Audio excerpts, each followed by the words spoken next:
Good morning students, welcome back to Hindi class. कल हमने पढ़े थे प्रश्नों के उत्तर।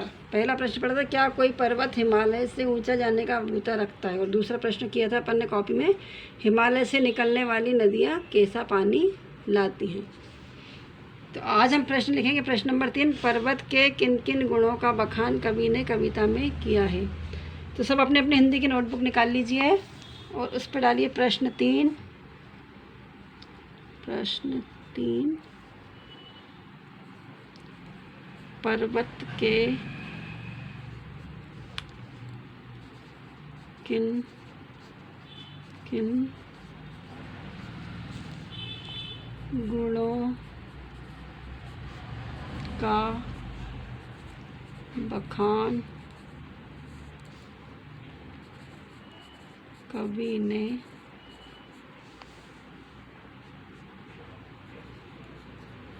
किया है।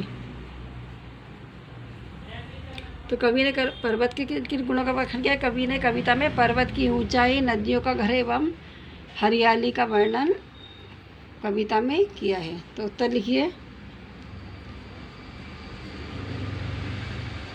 कवि ने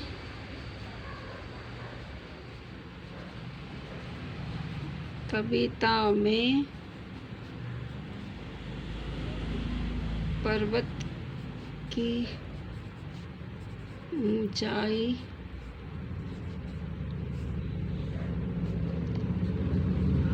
नदियों का घर एवं हरियाली का वर्णन किया है। अब अपना नेक्स्ट क्वेश्चन क्या है, हिमालय को भारत का ऊंचा मस्तक क्यों कहा गया है। मस्तक मतलब सिर। तो हिमालय पर्वत जो है सबसे बड़ा है, इसलिए उसको भारत का ऊंचा मस्तक कहा गया है। चलिए लिखिए प्रश्न नंबर 4।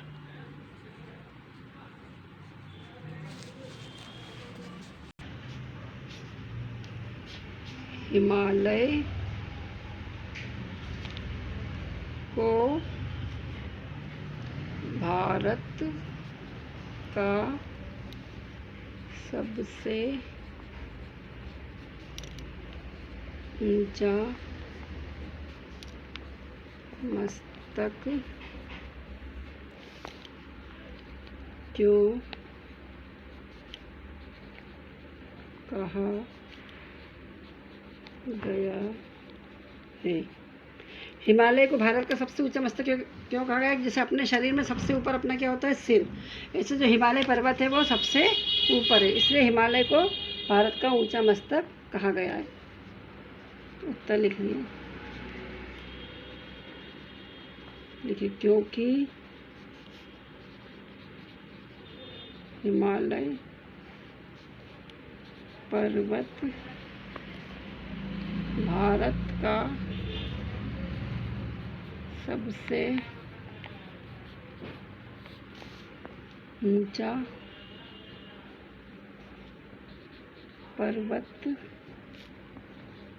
है, इसलिए हिमालय को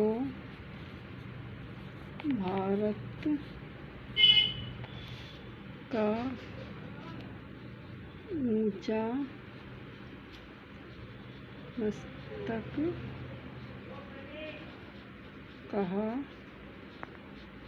गया है।